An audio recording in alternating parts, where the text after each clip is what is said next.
So I'm Hannah Kapnick-Ashar. I did Bronfman with Danny in 2004 and have had the pleasure to be on Bronfman for a few times since then, as a madricha and as a faculty member, and organizing the program as the lead educator for a couple of years also. And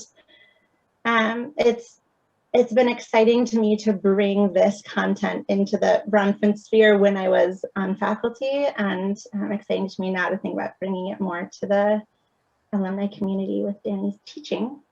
And I first encountered the particular skill set of nonviolent communication, I think around the time that Danny did, because I'm pretty sure Danny and his brother Jack, welcome, shared the book with me as a resource at the time. And I found that this set of tools, at the time my husband Yoni and I were in what I wasn't even self-aware was a cycle of getting stuck in the same conversation over and over and over again. And it was really, really unpleasant. And it was a conversation about professional goals and realities, and using the strict structure of Marshall Rosenberg's book, Nonviolent Communication.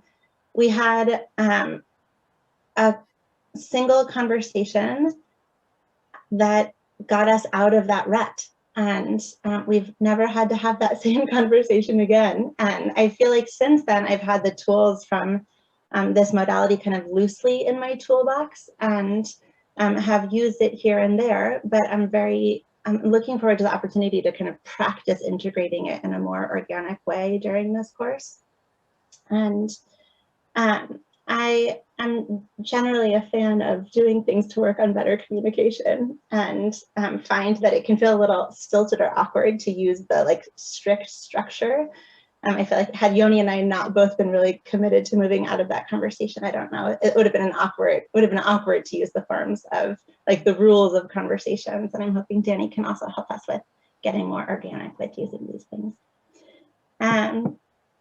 So I'll just say, as I'm handing it over to Danny, that Danny and I, again, did Bronfman together and lived together for the year between high school and college in what we called the Bronfman Bite, and have been dear friends since then. At the time when we were in the Bite, I recall an evening where I had gone walking around Jerusalem looking for slichot services, which is in the time leading up to Yom Kippur, there's a practice of doing these kind of devotional midnight prayers and pouring out your soul in an apology for the ways that you've gone wrong.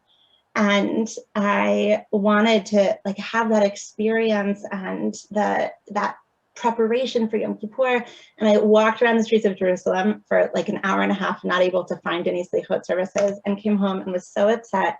And I walked in, and Danny was sitting at the table in our living room, and I told him, I'm so upset, I can't find slichot services. And he says, gotta roll with the punches.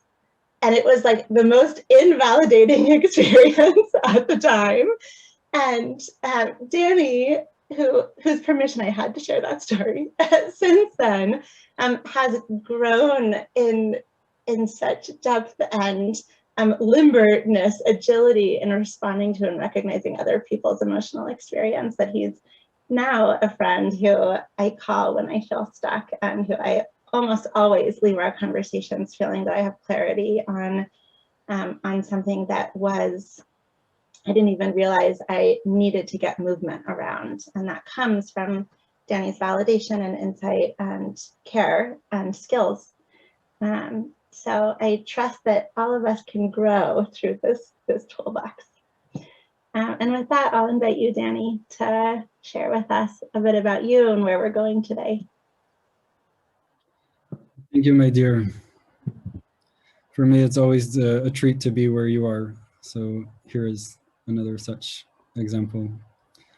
And I'm just taking in a bunch of faces, some names that I recognize from the Bronfman listserv, and others who are new, and welcome to all of you.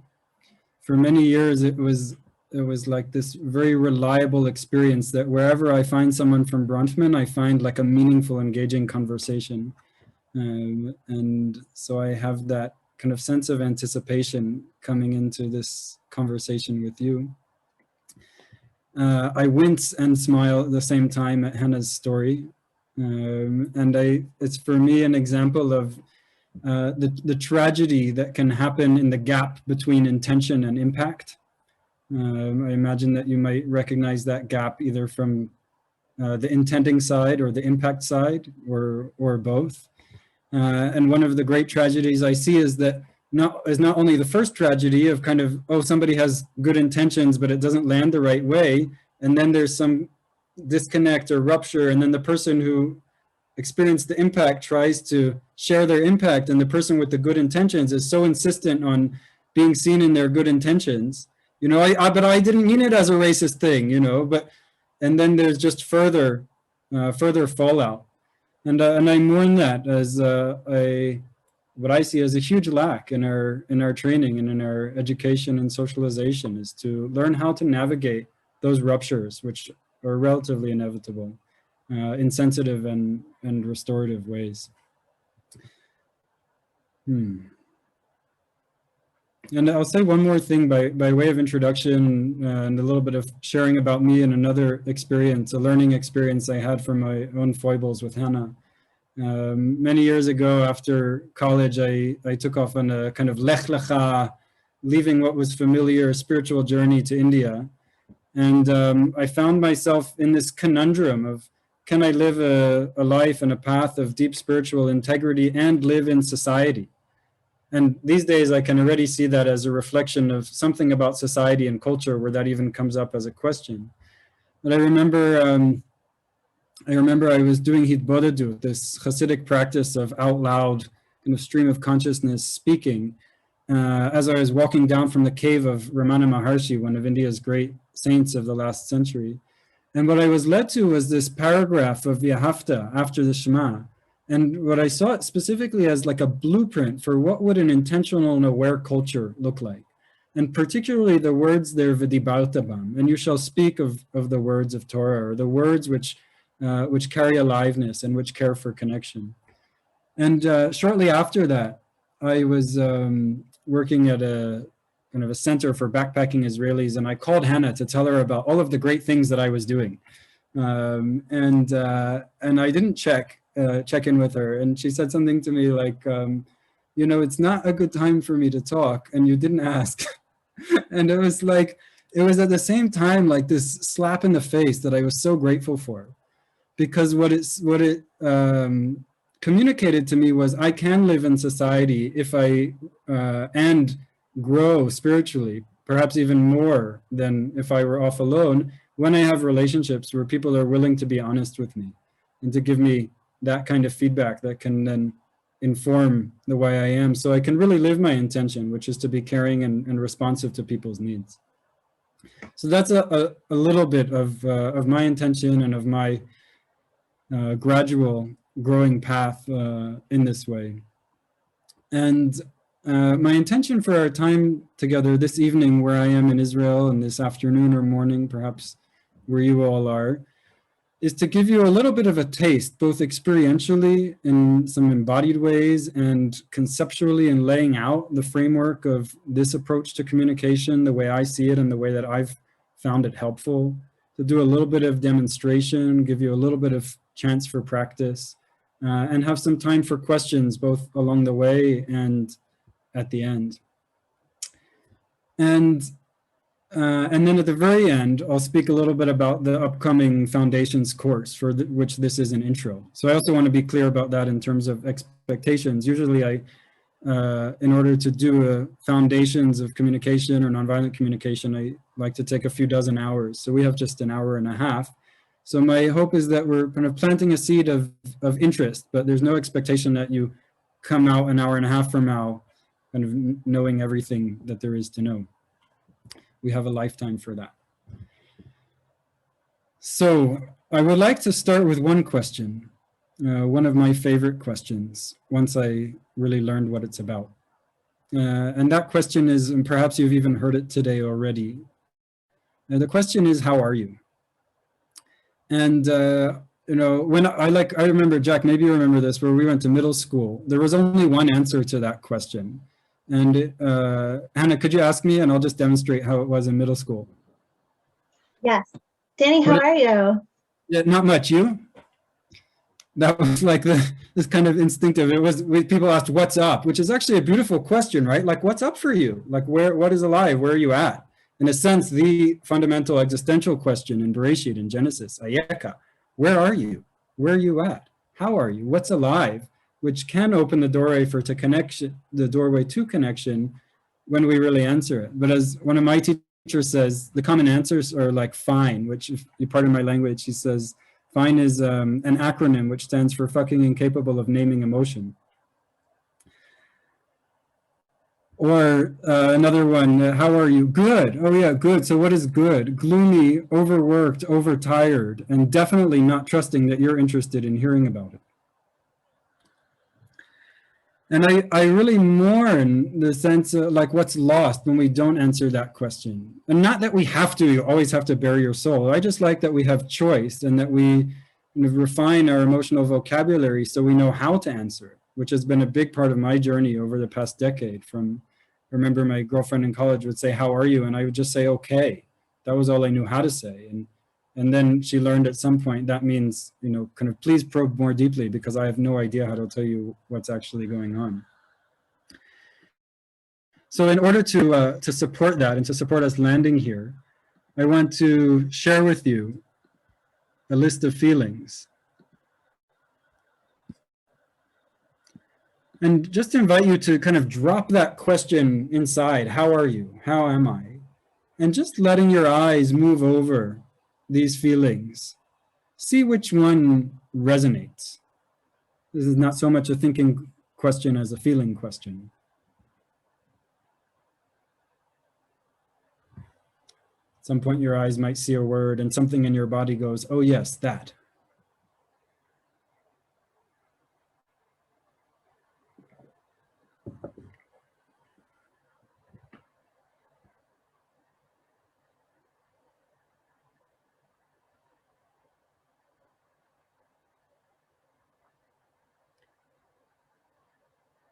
And there's no right answer here, certainly no wrong answer.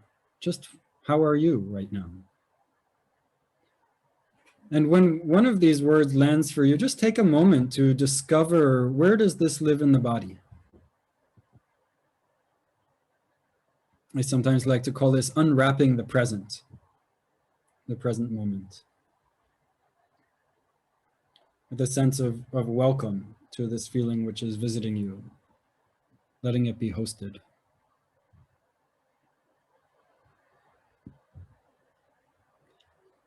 And then if you're willing, if you would just write in the chat in one word, how are you? So we can get a sense of what's alive, torn.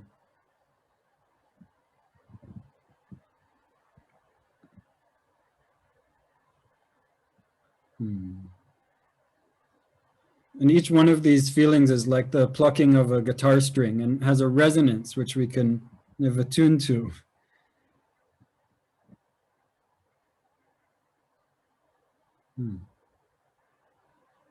They're all welcome.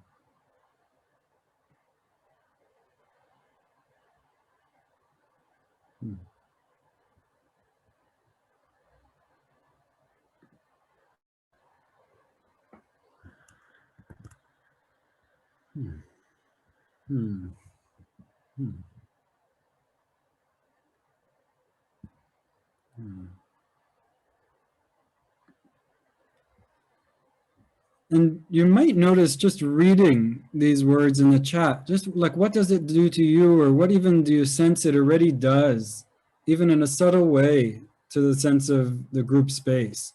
Just getting a sense of that window into what's alive for some of us here.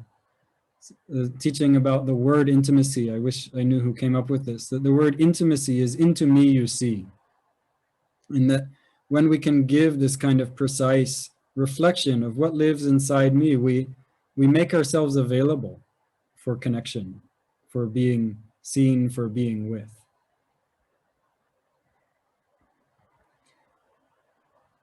Thank you, and welcome to each of you and each of your feelings. One of the things I love to do in the course, which we won't do today, but I love it, is what I call the feelings welcome game, where we sit with each other and one person just shares what feelings are alive and the other person welcomes each one. And for me, that's a deeply healing, having not grown up with the experience that each one of my feelings has a place in this sense of, oh, I have to either choose the kind of loyalty of being true to what's alive for me or being in connection.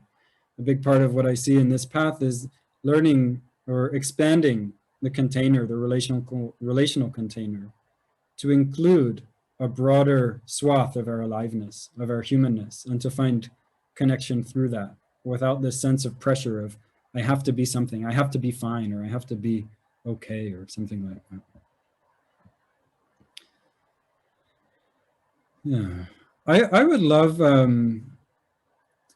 there's some sign language that like in the NVC and the nonviolent communication community that we sometimes use in shared spaces. And I would like to share two aspects, two signs. One is like this, which is like I'm appreciating something that I'm hearing or I'm celebrating.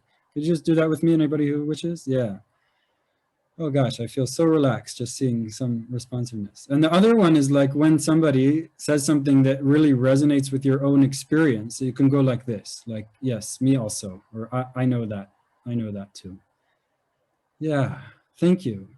You know, for me, being a human being, there's really quite some vulnerability in sharing with you, and kind of the more the closer I go to what's dear to me and share that with you, the more vulnerable it gets. Anybody know that experience? Yeah, thank you. So, oh, again, my body relaxes seeing that.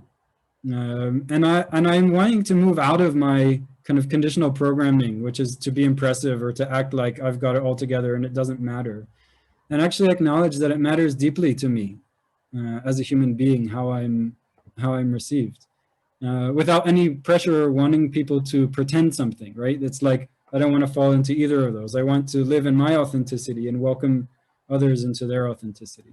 So anytime you feel moved to do that, or even to speak up, either with a question or a resonance that you'd like to bring, I would really welcome that. And also like a question or a challenge, because part of my conditioning is like, if I'm listening to a speaker and let's say he or she or they say something that doesn't land with me, or even I have a judgment, like my experience is generally to kind of like withdraw a little bit, or to just be judging and resentful inside myself.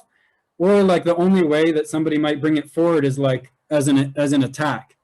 But it's like, it doesn't seem very common in my experience that we could bring forth the criticism or the judgment or the critique or the challenge in a way which could actually support connection. And that's something else that I'm really excited about. So if at any point, if it hasn't happened already, if you have a judgment of me or a critique of something that I'm saying, and you'd like to test that out, to see what that other possibility could be like, then that could be really fun, and I imagine contribute to the learning for all of us as well. A little bit vulnerable to put it out there, but a sincere invitation. Hannah, how are we doing? Doing well. Thanks, Danny. Thanks for that invitation. I can't hear you so well.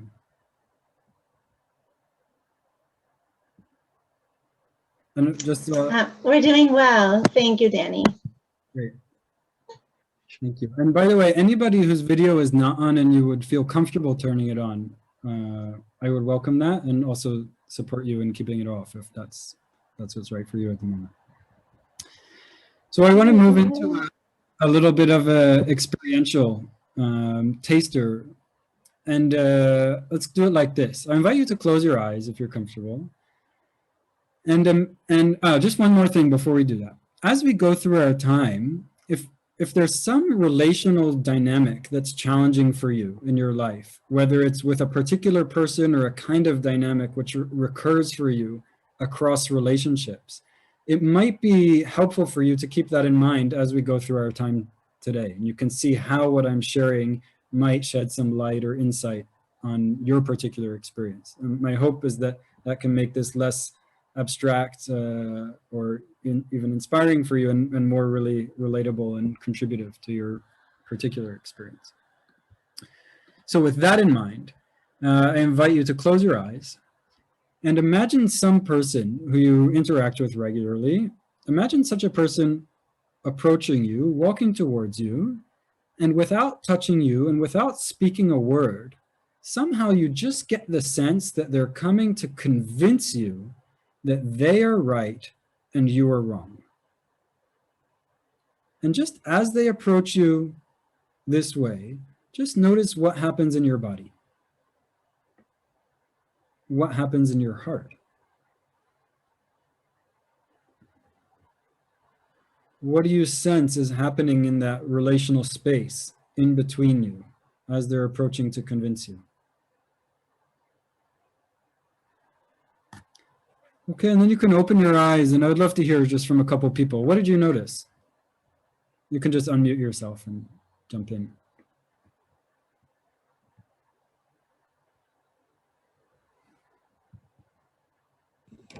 I can feel my heart start to beat a little faster. Yeah, right? A little sympathetic arousal activation going there. Anybody else resonating with Daniel? Yeah, okay, who else? What else did you experience in your body, in your heart, or in the relational space? I feel like put up a block. Right? Right. The self-protective, yeah. I feel my shoulders start to rise up. Yeah. Yeah, any last person? It felt like we were in two different spaces. Yeah, interesting. Yeah, Larry, we also want to say something. Well, just there's an instinctive eye roll that happens. Here we go. Like they haven't even opened their mouth and you're like Right. already. I'm ready. Right? Okay, great. Next exercise, just check that off or like edit, undo that image. Okay, now, again, if you close your eyes and imagine the same person again approaching you, this time in a different way. And again, somehow without them even saying a word or without any touch, you just get the sense that they hold your needs and their needs with care. It's just you pick up on the way that they're approaching you. Your needs and their needs are held with care. And as they approach you in this way, you can feel what happens in the body, what happens in the heart. And what is your sense now in the relational space between you? Or in your sense or anticipation of how the interaction will continue to unfold from here with this orientation. Okay, and you can open your eyes again, and I'd love to hear again from a few people. What was it like this time? What did you notice?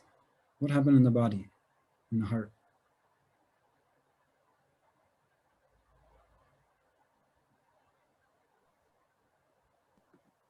It's a kind of like opening, like an actual excitement to talk to them and like eagerness, like yay. Yes, beautiful.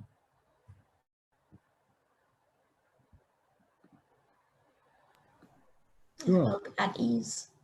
You felt at ease. Yeah. Anybody else feel that ease? Yes. Impulse to hug. Yeah, right? It's like, oh, you want to go close. Yeah. Talia, you're on mute. I don't know if you meant to. Oh, I was signaling, but yeah, I mean, I just like breathed, relaxed a little, felt warmth in my heart, Yeah. or openness. I don't know, but just like that. I mean, it's that sign language, like. Yeah. So possibly this is because I failed to adequately undo from the last time. But I somehow had the sense that the framing of this meant that it was still going to be a difficult conversation because this person, there's nothing necessarily in what you said that makes this true, but I felt like, okay, there's probably some problem. And this person is addressing a problem in a loving way and cares about both him or her, themselves and me.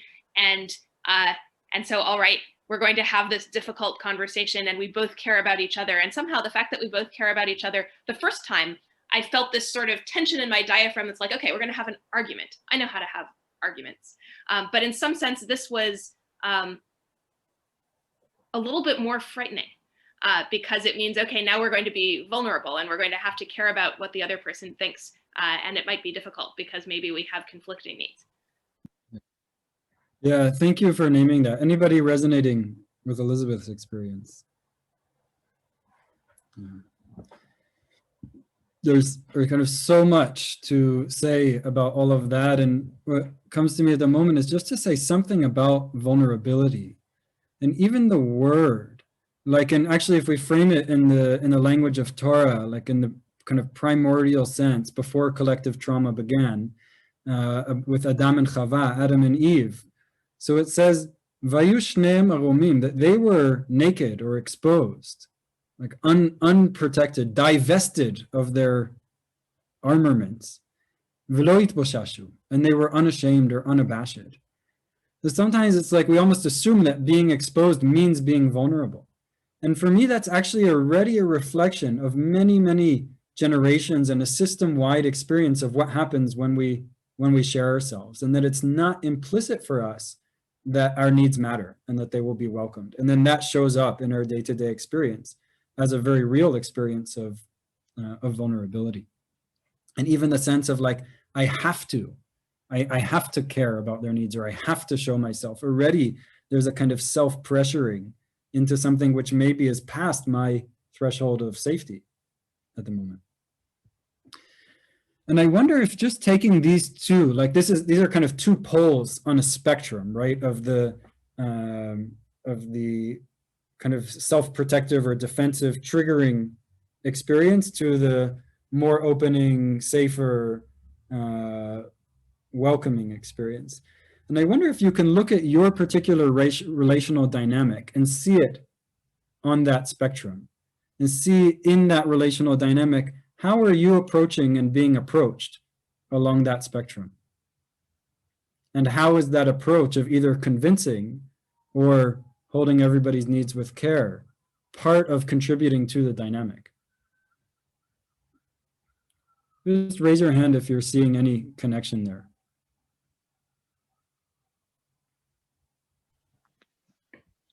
I lost you. Can you say it again? Yeah, such helpful feedback.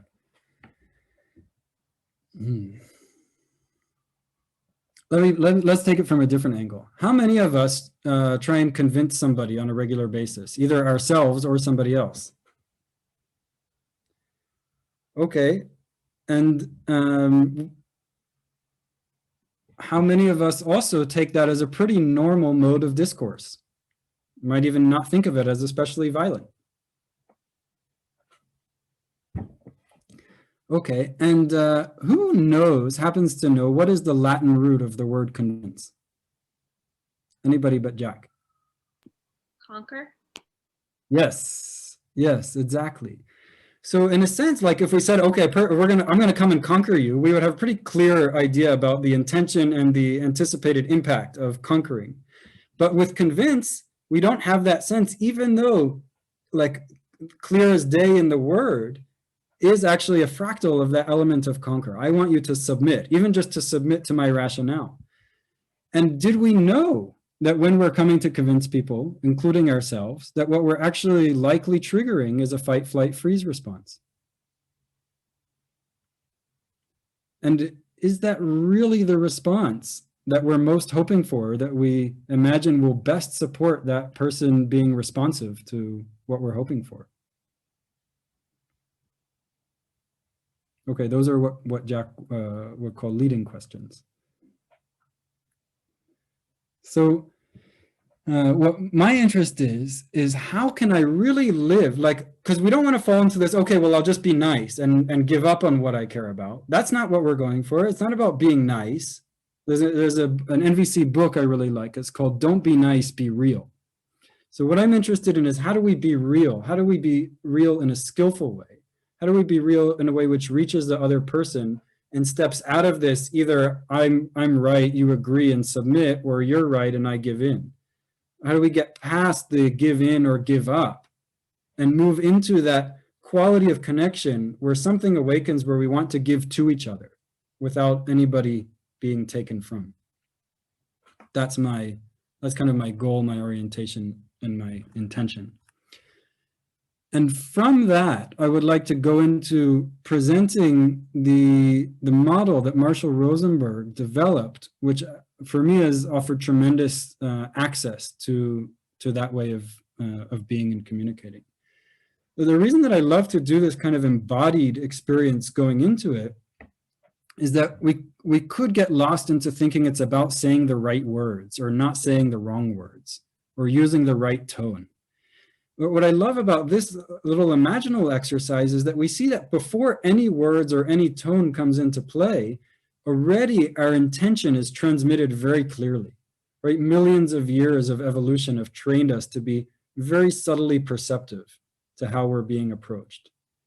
And so like if we want to move out of that fight, flight, freeze ridden dynamics into the collaborative dynamics, then the first thing that we start with is our intention. And the goal the way I see it is actually, how do I create with you the quality of connection where we both feel safe? Because once we feel safe, we will be in a nervous system state which is conducive to collaboration, where our very naturally pro-social tendencies will resonate. Yeah, Hannah. Danny, I just noticed myself already having some doubts flare up as like, can I do this when I'm angry? Or if I feel passionate about something, how do I hold that overall intention? Yeah.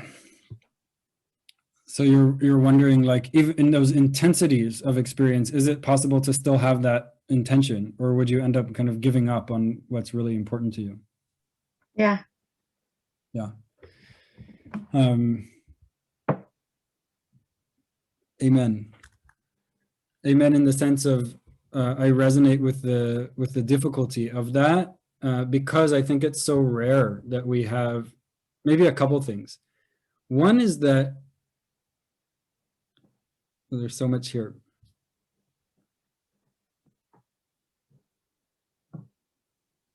I wonder if you have an example that would make it easier to be more concrete and less abstract.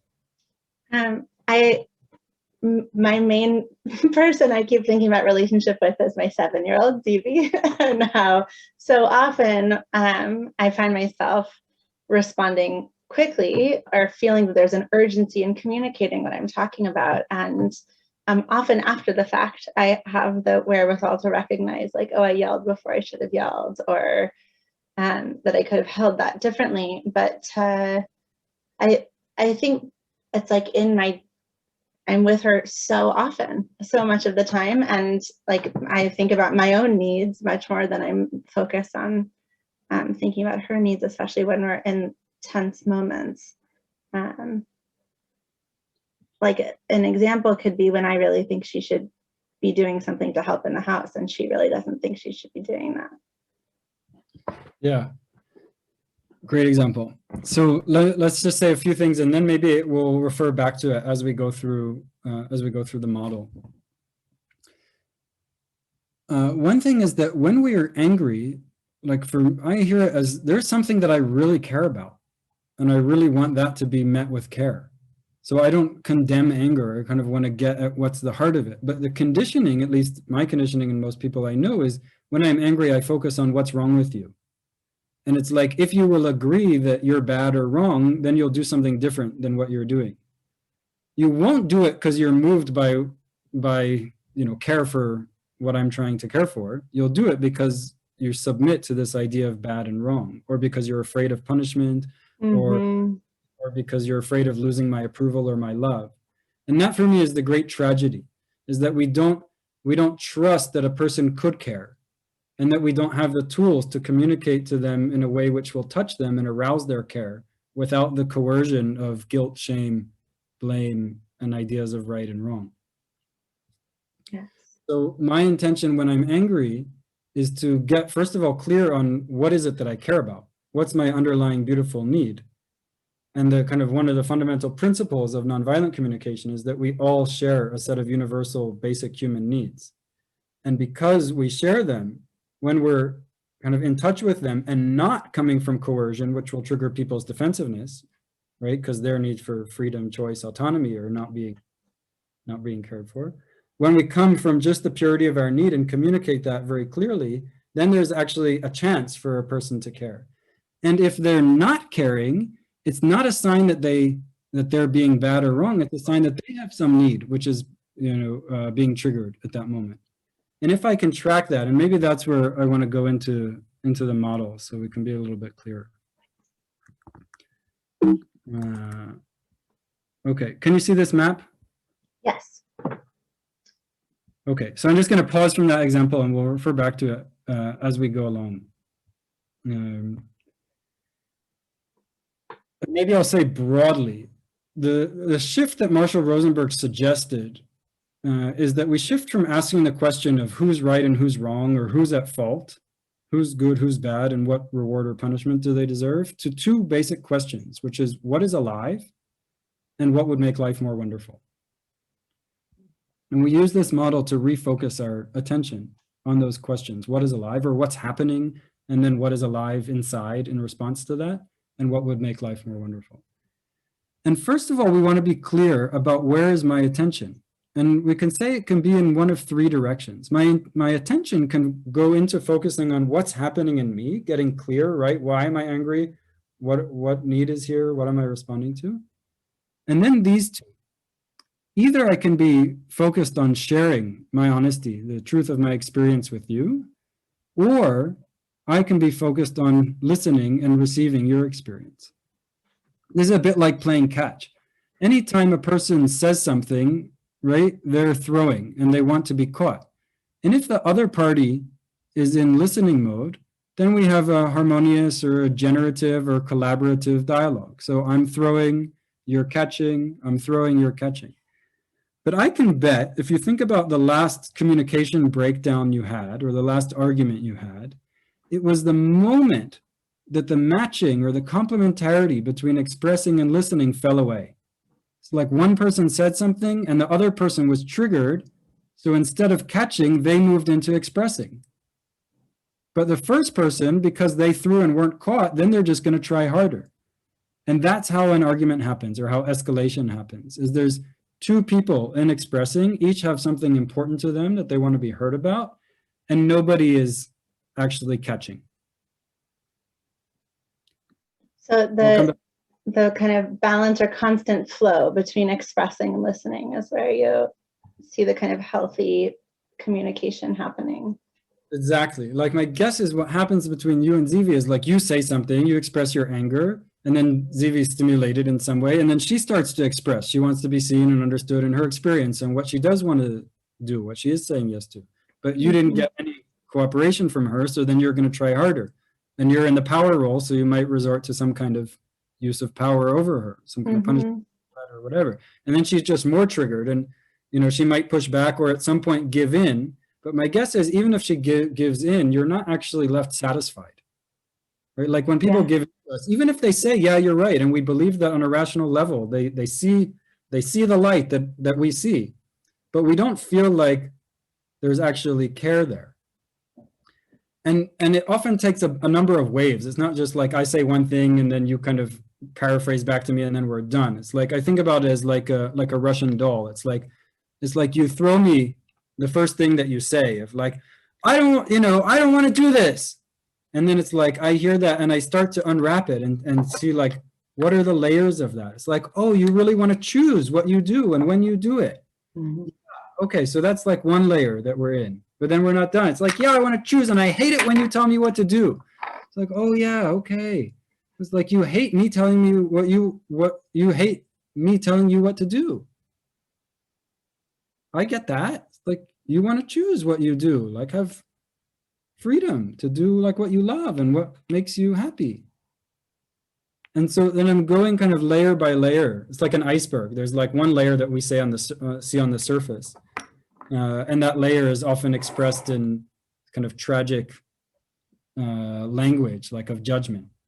But one of the beautiful teachings of nonviolent communication is that every judgment is a tragic expression of some beautiful unmet human need. So that gives me a way to stay in listening without agreeing with what you're saying. I'd like to give some examples of that, and I imagine that it might be valuable for you if you share some judgments that you think like, what on earth could be the beautiful unmet human need underlying that? Anybody have an example that you would like to share? And I would just suggest that you share it as if it's a judgment about me, as if I were the person involved. And then I'll respond just the way I would respond from hearing it through this lens.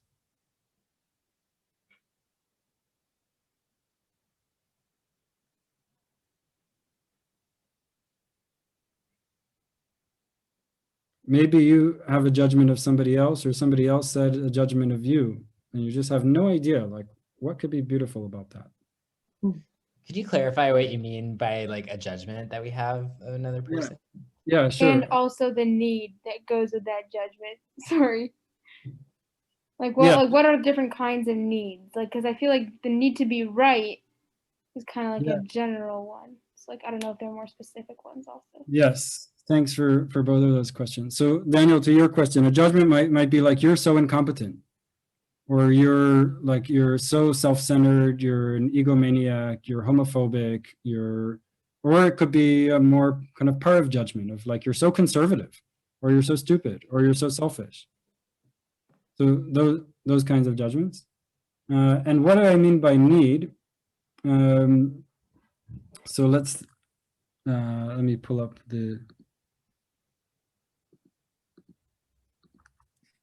I'll just make it easy and give you a list of, I wanted to give you a list of human needs. The general principle is that the principle in NVC is that anything that anyone ever does or says is an attempt to meet some basic human need, and that all needs are legitimate, but not all strategies, which are ways of meeting needs. So a need is not like, I need you to shut up. That's not a need. That's a strategy, like to meet a need perhaps for peace or ease or care. So what I mean by needs are these.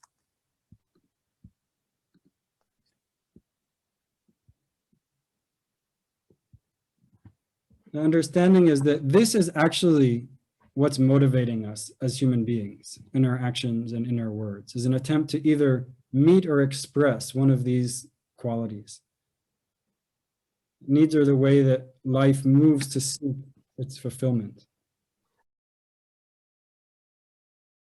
Especially want to say, like, did you notice I never made myself bad or wrong? I never said like, oh, I was an idiot, or, I just acknowledged what happened and the impact.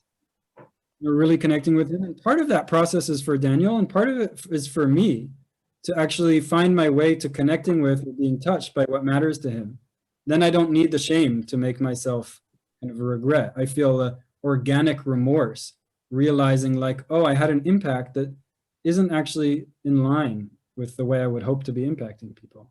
And when I share that, it touches him because it gives him that experience of care, of being cared about, without it coming from of like, oh, I was such an idiot, which is probably actually going to be less restorative. If you were taking the information that he gave you, the context that he gave you, and you were asking him a lot of questions to draw him out, and that made him feel cared for.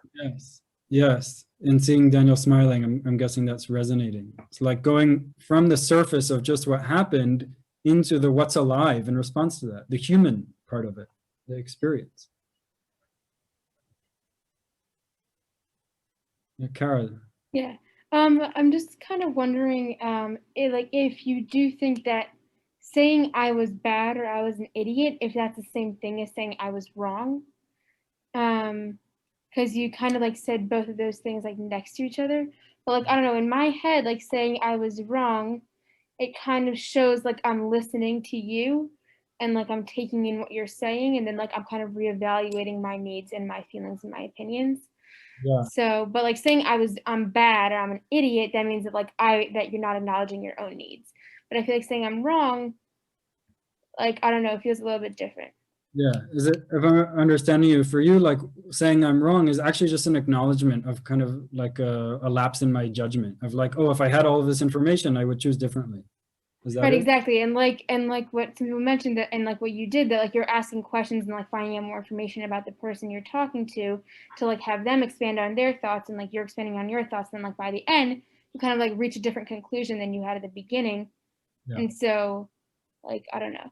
Yeah, so that resonates with me. And for me, it's less important like the particular language and more what's my intention or my consciousness. Like when I like, what I'm not interested in is wronging myself, but I might say I'm wrong without wronging myself, just kind of acknowledging like oh, the judgment call was not what I wish it had been. Yeah. Ilya. I noticed that you like took a guess at what Daniel might be feeling and then kind of gave him a chance to like say, you know, you kind of checked it out, and maybe did that even a couple times, and yeah, that seemed to like open up space for Daniel to like give some more like specificity about like what Daniel had needed. Yes. Yeah, I really appreciate you picking up on that. For me, that's really so much of the art of empathy, of listening, is actually about guessing what feelings and needs I'm sensing are alive for this person, while totally allowing them to be the authority on their experience. So I'm not telling you, this is what you're feeling and this is what you need, because that would probably be annoying, right? Nor am I asking, what are you feeling or what are you needing? Because often that will lead to a kind of more cerebral reflection. I'm guessing without any attachment to being right. And what happens, and you saw this happen, right? When I guess feelings and needs, it invites Daniel's attention to kind of the channel or level of feelings and needs. And if I'm not right, he'll just tell me, no, it's not that, it's this. Oh, it's transparency. Oh, okay, so it's transparency. And then we both know it's transparency. So it's not like I have to know, I just guess. And oftentimes I'm off. But then together, it's like that hot cold game, you know, we're playing together to get like right on. And then this magic thing happens, right? Just in landing on what it is and affirming that, oh, it's transparency. Something about transparency really matters. There is an affirmation of the need. And oftentimes more than a need needs to be met in a kind of particular action, it needs to be recognized and kind of validated. Because when it's validated, it communicates a sense of, yes, you matter, or your need matters, and so you matter. And that is what gives us that sense of safety, right, that we had in that second approach.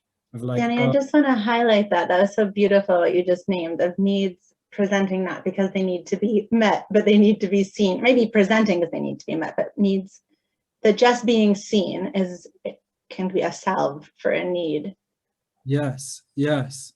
Yeah, I love that. I love that language as well. And it's like oftentimes there's two questions which are mushed into one. So the question is like, Hannah, you know, could you hang out on Saturday night? And what I'm asking is, can you hang out on Saturday night? And do I matter? But the do I matter question is not spoken. So if you say no, and it's not conscious or skillful, then I might hear a no to both of those questions. And then this rejection story arises inside me, which is a big tragedy. So in my mind, there's two stages in a dialogue that help us really care for that. The first stage is just creating that quality of connection, or the quality of mutual understanding, where the sense of problem falls away and that's the goodwill or the desire to collaborate arises when we're in that kind of nervous system state. And then the second stage is what to do, you know, the solution, and oftentimes people skip the first stage. So they're in this very limited kind of tug of war around, are we going to do your thing or my thing? And the principle in NVC is that conflicts happen on the level of strategies. Yeah, all conflicts happen on the level of strategies. And that needs themselves are never in conflict. If we think they're in conflict, we're likely thinking of a particular way, and perhaps only one way to meet that need. And Marshall Rosenberg, who worked all over the world in this region in the Middle East, with warring tribes in Africa and couples who had been at each other's throats for decades, and parents and children, he said he never found a conflict that couldn't be solved from within 20 minutes that each side could recognize the need of the other side.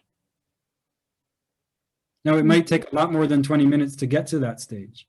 And that's the art and craft of this process, of how do we get to that recognition. Where my teacher slightly refined that. He said it's 20 minutes from the time that each side can see the beauty of the other person's need. And that's an art. It's one which is accessible and learnable, to get to that place where I'm touched. It's like, oh, that's what it's about for you. Oh, I want that for you. I still might not be the person to give it to you, but I want it for you. And it's that recognition which goes a long way. It's one of the most common questions. That's like, you know, okay, so I'm conscious and I'm doing this communication thing, but what about everybody else or this specific person?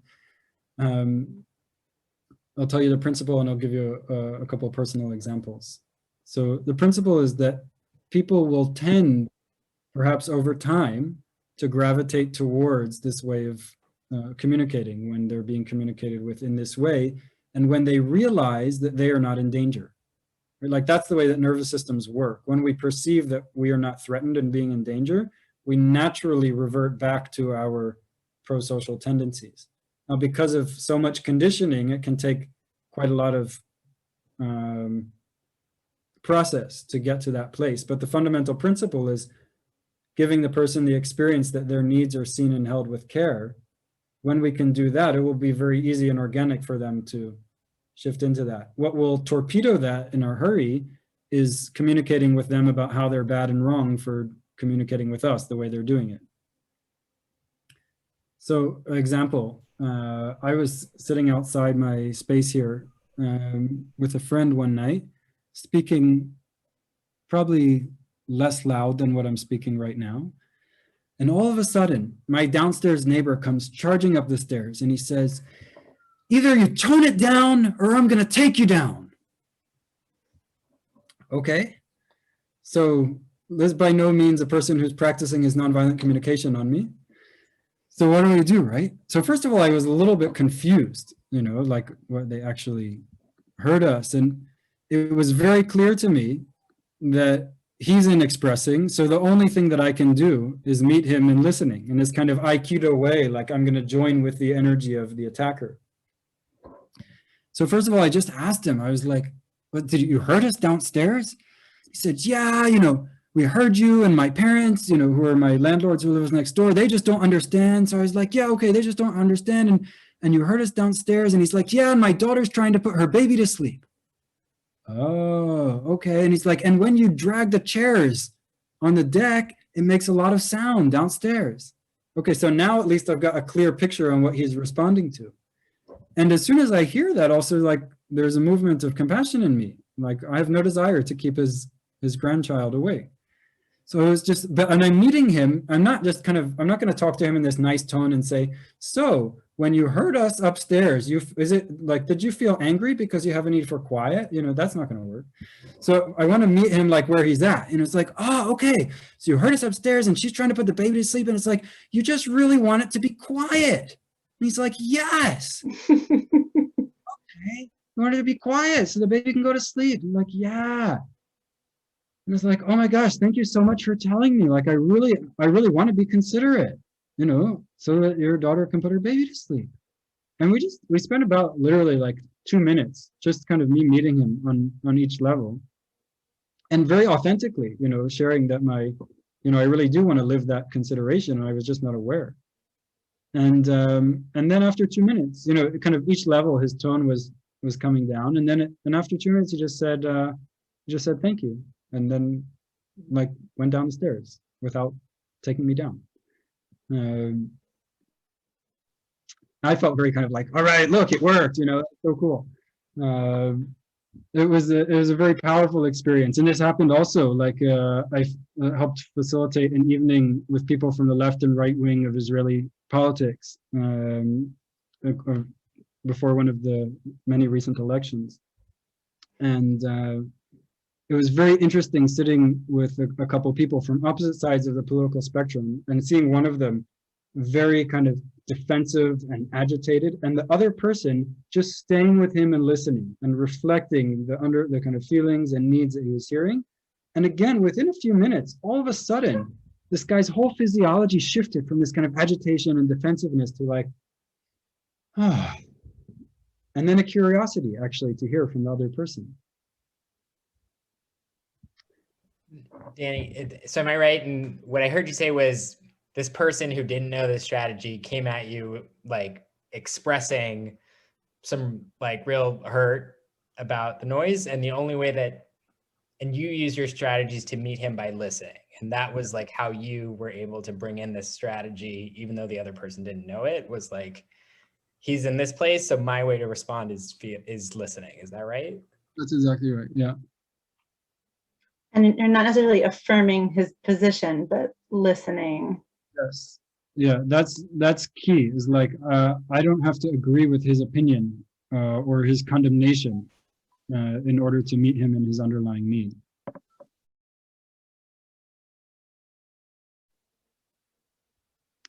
So I guess the best way is to demonstrate it live. So each of these 4 steps help us with each of these 3 directions or projects. So you heard some of how it could be used for empathy and maybe a little bit for how it could be used for expression. And for self-connection would be like, okay, I noticed that there's 9 minutes left in our session now. That's just the facts, right? What can be seen through a video camera. And I'm feeling like a little bit tense. And there's like a longing in me. Longing is another word for need. A longing to contribute a certain clarity. So just for those 3, right? So what I'm doing, and like how is this self-connection, is like I'm kind of in this like straddling between the external situation and my internal experience, and getting in touch with my onboard guidance system, which is my feelings and needs. Right? Needs are they're like what magnetize our compass. They're the way that life is trying to move through us. That when our needs are met, then we thrive. And so I use these steps of just what happened, right? Like, and this can be so helpful. It's like, okay, I haven't heard from my friend for 3 weeks. My interpretation is like, she doesn't care about our relationship. But the simple observation is like, I haven't heard from her. And then I notice inside, like, well, I'm feeling scared. And I'm really wanting like some clarity around where are we at in connection. So I use those steps to get clear on what is going on inside me in relation to what's happening. Also to clear just what's happening from my filters about it. And then once I'm in touch with what's actually alive for me there, oh, I'm wanting clarity, or like Daniel said, oh, it's about transparency. So only once I'm actually connected with what is my need, what really is my need here, then can I know what do I want to do, or what could happen that would actually make life more wonderful. And all kinds of images might start coming to mind. Thank you. Sure. So in the course, we'll really take time for each one of those, and for each one of these, like to have a whole section on how we use this process for a deep self-connection, not only like in the moment, but there's actually like a kind of whole reorientation here to choice and to shifting out of the whole kind of operating system of, operating from should and have to, or trying not to be bad and trying to be good, rather than being moved by caring for needs, mine and everybody's. There's like a radical liberation and healing in recovering or reclaiming that our needs matter and that we have agency to care for them. And we'll go into a whole exploration of how do we listen in this kind of way that changes relationships. Like you got a little bit of taste of here that can transcend that tug of war dynamic and go to what I really like is called conflict intimacy. What is conflict intimacy? So we only get into conflict when there's something that matters to us, right? And what is the basis also for meaningful connection? Something that matters to us. So when we have these lenses and we know how to recognize amidst conflict, oh, we go to the needs level instead of the opinion level or the strategy level, then we can find that meaningful connection, as well as being able to track who's in expressing and who's in listening. That's just like one simple thing you can take away from our time today is tracking in a given conversation moment who is expressing, and if the other person is expressing, can I shift to receiving? Not receiving and agreeing, but receiving in like what matters to them about what they're saying.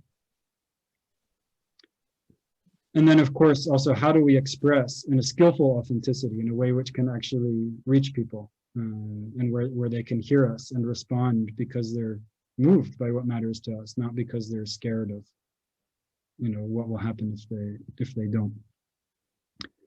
So we'll have time in the course for exploring each of those in a combination of kind of me presenting and giving examples and doing demonstrations, and having time for practice in breakout rooms. And also, one of the things that I'm excited about is since last summer, put quite a lot of time into redeveloping this course, which I've been teaching for some years, and creating also life integration practices. That's my word for homework. That you choose to do in between sessions to really cultivate this as a lens and as a practice and a competency, really like learning a new language, and a new way of interacting that can serve you. So I'm really excited about giving structure between sessions to support that. And touching also, I didn't speak about this so much today, but a little bit of how this also provides what I find to be a very liberating perspective on systems and society, and to kind of become aware of the water that we all swim in and breathe. Kind of the structure and modes of thinking that are also reflected in language and in ways of relating for the past 7,000 or 8,000 years of patriarchy and power over ways of thinking and relating. So we'll get a bit of an insight into how that lives in us in every day, and what are other possibilities which are actually quite readily available. I'll pause there and I welcome any questions, comments.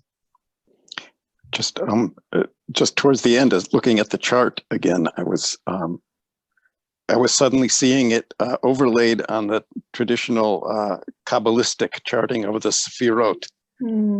And way up at the top, where Keter would be, the unknowable, the utterly unknowable, is what's in me, what's going on in me.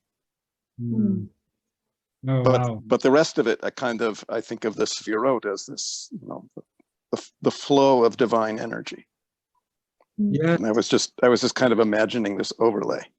Yes, I love that, Larry, and I really appreciate you mentioned the flow of divine energy, because that's also my understanding of what needs are. And there's a lovely lovely phrase from this NVT teacher, Robert Gonzalez, where he talks about needs. I just want to I would love to share with you as a closing.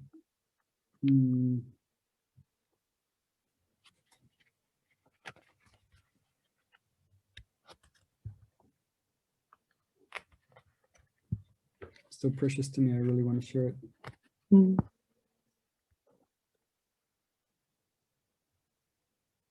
If people have questions. Always good when a question drives you back to the text. You want to find it in the text. I also want to invite, if you have questions, you're welcome to put them in the chat. And if we're not able to respond to them today, I'll write them down, and we can either respond to you directly or put them out to the group of people who registered for this today. So this section is called Divine Life Energy in Needs. Enter the beauty of needs and you enter life. A basic life current or impulse is resonating in and through us as a yearning of the heart. This current manifests as human needs. Needs are the doorway to accessing spirituality in life and sharing our being in relationship. They are an aspect or an expression of the divine life in us. Needs arise from life, expressing the requisites of life necessary to fulfill and nurture itself. We experience the beauty of a need when we are in contact with the quality of its energy. So for me, this principle is really like the fundamental spiritual principle is that there is only one force which is active in life. And that force is, I would say in Hebrew, ba'ad ha'chaim, that is on behalf of life. It's trying to care for life. And it gets distorted through the split, really the split of the eating of the tree into the ideas of right doing and wrongdoing.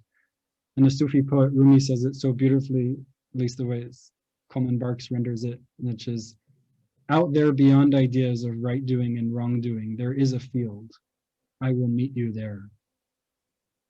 That's often held as an intention that Marshall brought in NVC, is how we can find our way to meeting in that very potent and fertile field.